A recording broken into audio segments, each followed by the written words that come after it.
Over the past couple months, I've been learning how to long jump. This is something that I never thought I'd find myself learning how to do, but now that I'm into it, I'm actually fairly addicted to it. And I think that it's one of those things that's not flashy, but is super important for movement in this game to learn. So I'm going to break it down into steps to help you guys learn easier and also become more consistent with it. But before I do that, I just want to thank the sponsor of this video.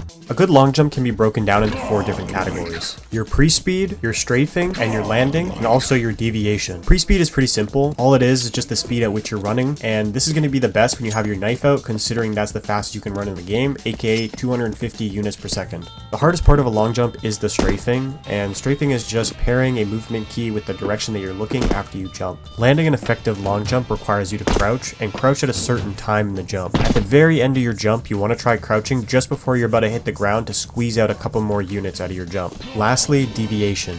Deviation's a little bit complex, but basically it just means from going point A to point B being a straight line despite the fact that you're going to be swerving to the left and the right while strafing. A running jump with a crouch at the end is going to give you 224 units of space in your jump. A running jump without crouch is going to give you approximately 217 units of a jump. With a couple of well-placed strafes, you can hit 240 long jumps or 250 long jumps in clear gaps that you didn't think that you could in matchmaking. To successfully initiate a long jump, you're going to need a long jump bind, and I'm going to leave a link in the description to a couple of videos that give you those and also explain how they work. The last fundamentals you guys will need to know is dead strafe and gain. This graph shows you where dead strafe is in your jump, and basically it means that air acceleration in this area is going to be a lot less effective. Air acceleration is when your strafes in your long jump give you more speed, which gives you more distance, which is gain. Now that you know all the fundamentals, I'd highly recommend booting up a KZ server or a community server and just learning how to two-strafe, timing your strafes around the dead strafe period. Some KZ servers offer you jump stats which show you what you did right about your LJ, which I would highly recommend looking through if you ever get a distance that you haven't hit before. Once you're comfortable with two-strafing, you should definitely try throwing in more, like 3 to 5, and this will help push your distance even further and also give you a better understanding of how strafing gives you a gain in acceleration in the air.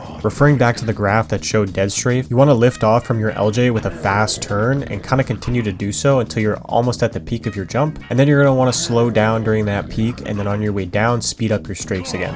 After practicing enough, you'll start hitting a lot of 240s, and 240 is basically the average at which you're going to be able to hit every single long jump that you would want to do in matchmaking. So I hope you guys enjoyed this video, and I hope I taught some people how to long jump, and I'll catch you guys in my next one. Peace out.